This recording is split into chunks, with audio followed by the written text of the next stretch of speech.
You're listening to ABA One-on-One Podcast. Hi guys, CJ here. We currently have a few positions available for relationship managers. If you would like the opportunity to work in sports marketing, this could be it. The ABA is the largest pro league in the world and partnered with the AAU, representing over 700,000 athletes around the world. Building business relationships and helping bring new audiences to every business we're working with is the goal. You're not limited to one state or region. Businesses partnering with sports is always a win-win for the community. Sound interesting? Then drop us an email and get more information at jobs@aba1on1.club, and we'll get back to you right away.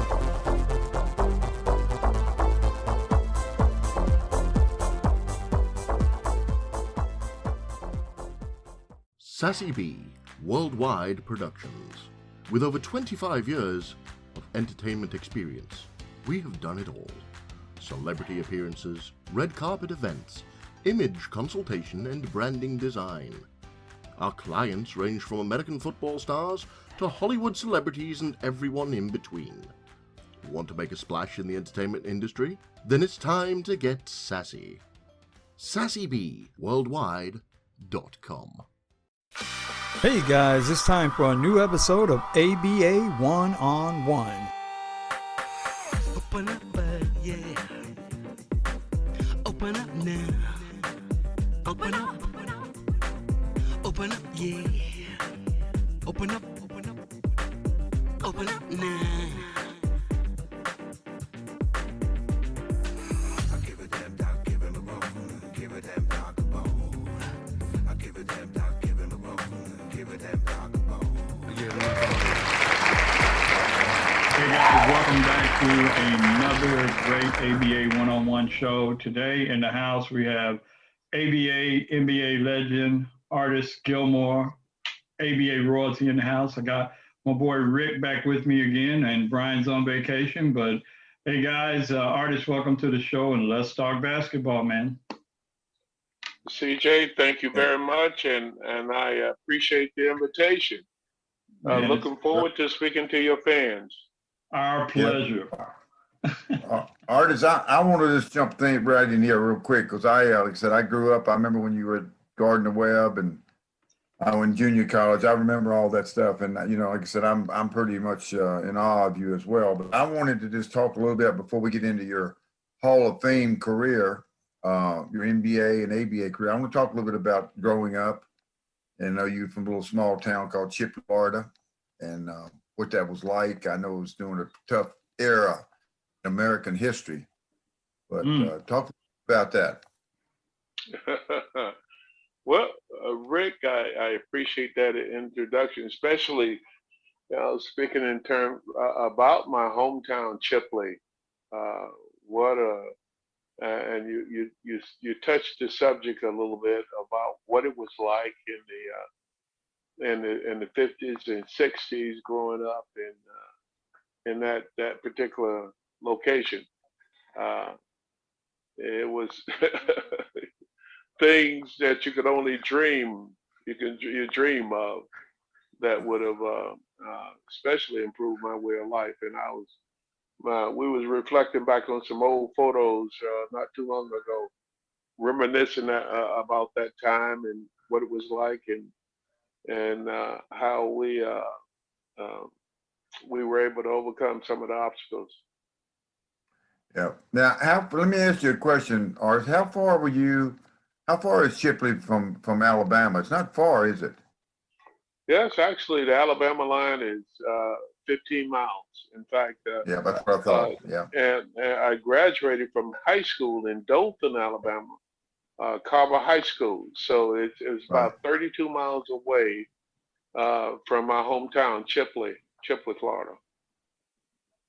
Wow, that's so interesting. But like I said, I was talking to a guy yesterday. We had a long conversation about that era because I was I graduated from high school in 1970, and I grew up during that tough time for the world and mainly for the United States, especially in the South. So I consolation. I kind of know what you went through.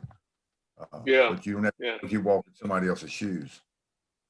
Yep. Yep. It was a very difficult time in this country. And, talk about just speaking in terms of some of I remember using the restrooms, and we had no place to go to use the restroom. And they had the three different men, women, and color. and Yeah, and yeah. those restroom was in such horrible shape. I don't know how anyone was able to use them. They were made that way purposely. So Yeah. discourage and do everything that was just kind of a created that environment of being just horrible. Yeah. Well, tell me this, how, moving on a little bit now, when you left high school and went to junior college, I know there was a lot of stories about when you left Gardner Webb, because Gardner Webb went 4-year right after that, and a lot of the stories said that's the reason they went 4-year, to keep you. I don't know whether it's true or not. What do you think? Well, I tell you, CJ, probably part of it was very much associated with, but I was not when I said we, I'm speaking in terms of one of my colleagues and dear friend, teammate. We both, when we decided to attend Gardner Webb, we were not aware that they would add additional years, and we would actually be a part of the first graduating class. So it ended up being kind of a sticky, weird situation. During our departure from that location. But that old scenario, that old saying about one door closes, another one opens, and you ended up at JU, and for Williams, I believe it was, when Joe Williams recruited you. Is that right? Joe Williams and Tom was absolutely. Yeah. That's incredible. But you guys definitely put JU on the map. That 2-year run at JU was about as good anywhere in any school in the country during that 2-year period. Played for the national championship, and I remember that well. All right, Rick, I'm just letting you know, I'm being real patient until we get out of high school. I'm just waiting on the ABA. I know you waiting on Larry Bird and Michael Jordan. I know what you guys. No, I'm just waiting on the ABA. I got some great questions, and this is great history to know, brother. I'm enjoying every minute of it.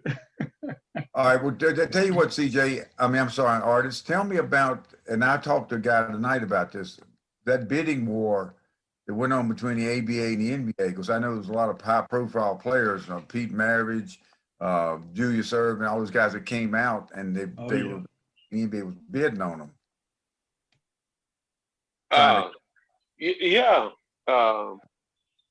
I don't know if Pistol Pete. I think he was already in the NBA. He had signed. Are you referencing to the first years? Yeah. And when the ABA, when they merged. During the merger. 76. Okay. Yeah. That was 76. Yeah. Yeah. Actually, 76. Pistol Pete was already. He was with the Atlanta Hawks. He signed initially in the NBA with the Atlanta Hawks. But yes, there was a bidding war, kind of, because when they, in a sense, forced the Kentucky Colonels to close their doors, and my rights reflected back to Chicago, originally went back to the Chicago Bulls, who had drafted me before, during the ABA. Right. So they draft you. So they retained the rights to you, even. Right. Absolutely. That's correct. Yeah. So. Oh, that's mad. What point of the ABA how long had the ABA been going on when you decided to make a decision to go to the Kentucky Colonels? Well, I played 5 years, and I think the total existence was about 9 years of the league. Yeah. Yep. Yep. Yep. Yeah. Yeah. Yeah.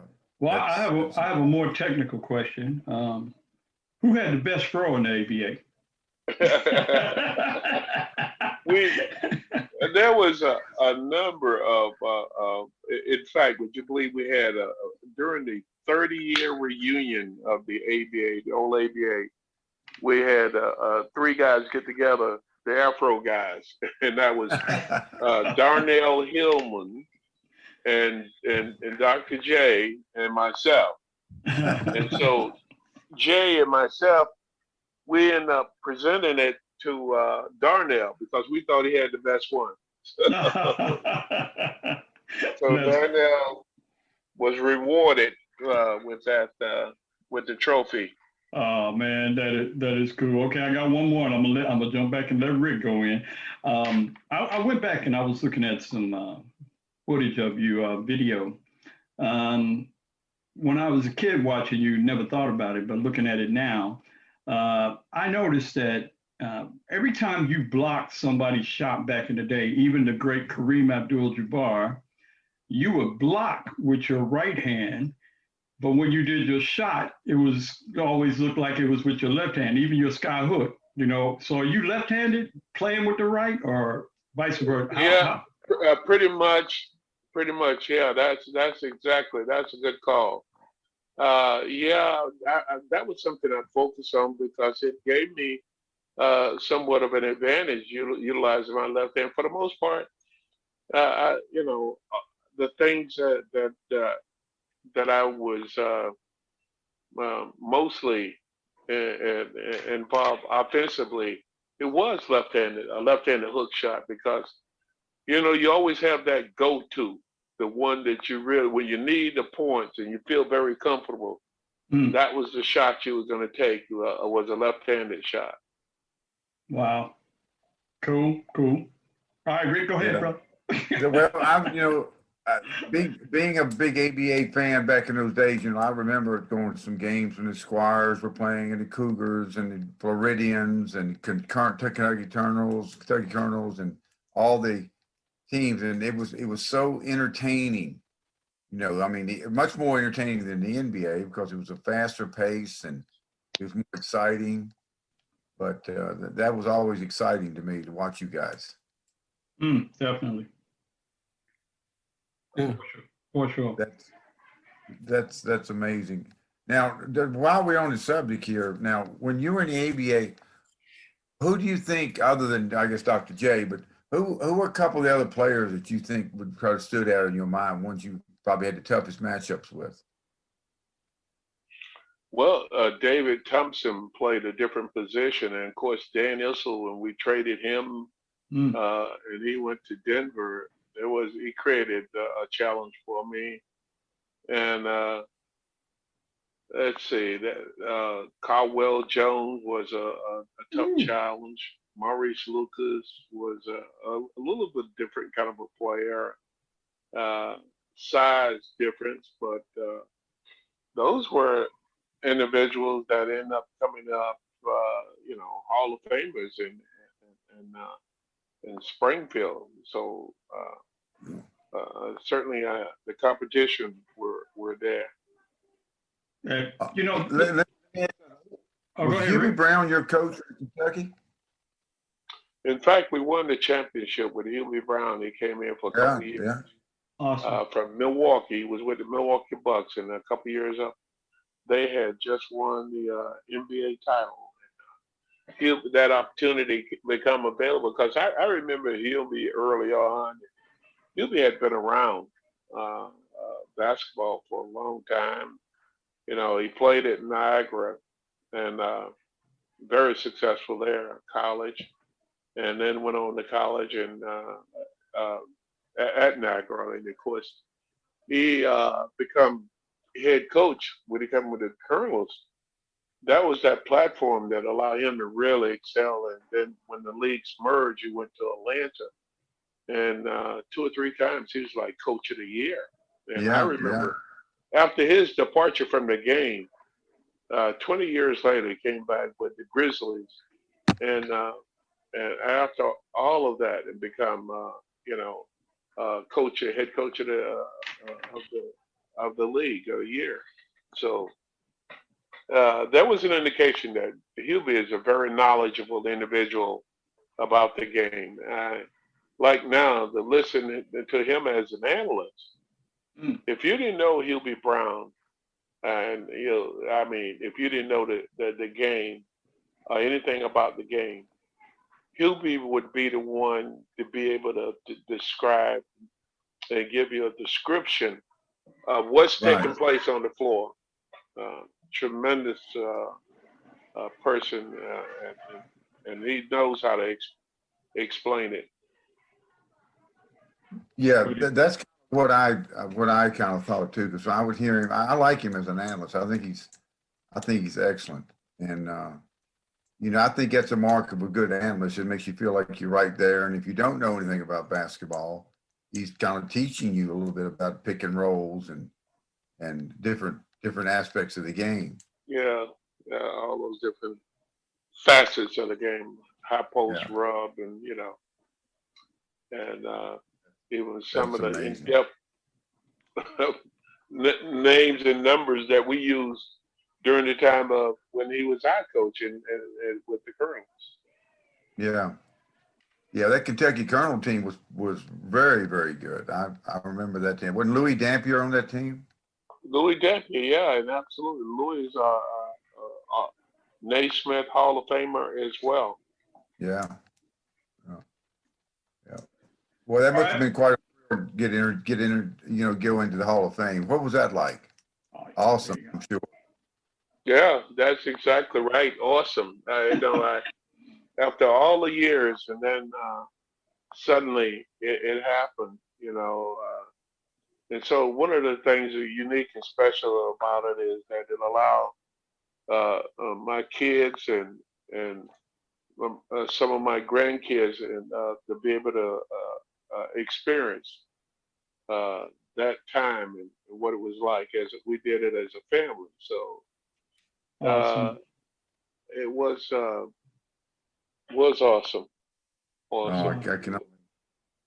Wow. But, well, what was it like? We had Greg Kite on a few weeks ago, and he was with the Celtics. I don't know whether he was there when you were there or not, but he was with Bird and McHale and Parrish and those guys. But I think you were a little bit before them. But what was it like? Well, Bird was what? He was young, I guess, when he got to when you played with him, right? No, he was old when we played together. Oh, really? No, they had one that. So I made it there in the late '80s, and in fact, they had one. It was back in '80, in the early '80s when they won their first championship, and they won a couple. Right. But they had, kind of reached a plateau, and the new guys, the new kids on the block was coming along, and that happened to be Isaiah Thomas and all the bad boys of Detroit. And in fact, they eliminated us. I mean, that was the farthest that I had advanced in the playoffs. I said, I can't believe it's June, we're still playing basketball. But they knocked us out. The Pistons knocked us off, and then they went to they ended up going to the Lakers, and that Lakers won it back to back. And then the next 2 years it was the Pistons back to back, and then from then on, Michael Jordan picked up the He took the gauntlet and ran. Well, that's exactly my terminology. Boy. I did want to ask at San Antonio, did you and Iceman play together at San Antonio? Absolutely, we did. We had a couple years together, about 3 years together. Yeah, cool. That had to be awesome. Both of you guys being from the old school and then getting in there, and then the Spurs, moving into the NBA. That had to be awesome. Yeah, that was quite an experience. That Ice and we had played against each other for a number of years I think one year when Ice played with the Virginia Squires before he was traded to San Antonio, and he was had departed. I think it was Eastern Kentucky. He had left school early, and he was able to sign with the Virginia Squires. And then he was able to elevate. They went to San Antonio. They put together a tremendous nucleus of Mm. players. But before then, the San Antonio Spurs, they were like in Dallas, Dallas Yeah, Chaparral, yeah. and that was a really kind of a dark place to go to Dallas. And you were lucky if you had 100 fans that would attend the game. So Wow. it was pretty exciting when we ended up going to when they moved to San Antonio to become the Spurs. Wow. Wow. And I got one more big man question.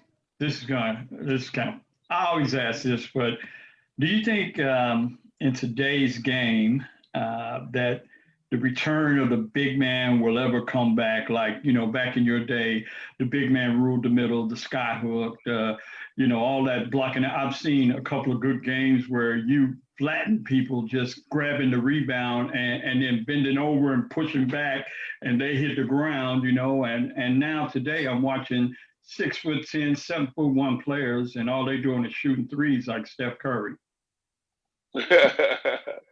Well, from what I was told, that's the evolutionary phase of the game of basketball.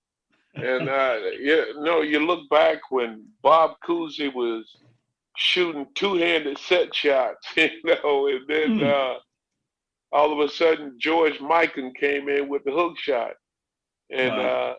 things kind of evolved, and then suddenly, when the NBA become WNBA, what I mean by that, by the World Basketball League, you start having all these international players to come in, and they just kind of brought about that culture from their location. Most, they Yeah. outside shooting. So from there, it's just developing the NBA, and you had very talented guys like Stephen Curry, who is really taking it to another level. Yep. Yeah. Well, that's what I kind of mean. Like, if that's where the game's going to be, why do you need a 7-footer or 6'10", 6'11" guy on your team anymore? Well, you want to make sure that they can handle the ball and they have that versatility.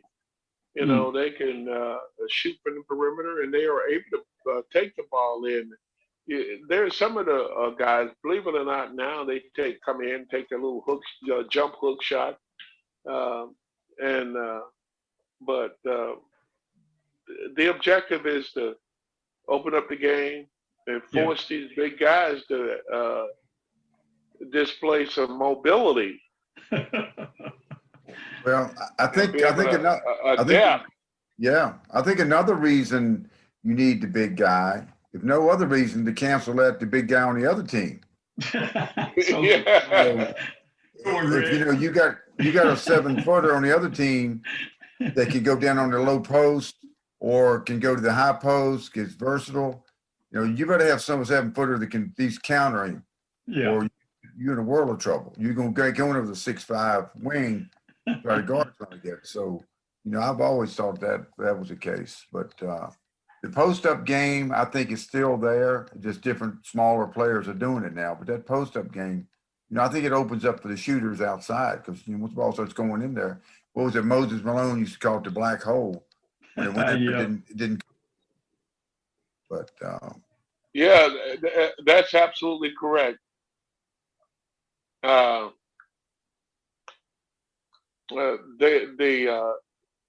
name of the game is finding matchups, and exactly. And as you indicated, if you have an isolated situation where you're going to take a matchup, you're going to put, you might have a switch up where, you have a Stephen Curry guarding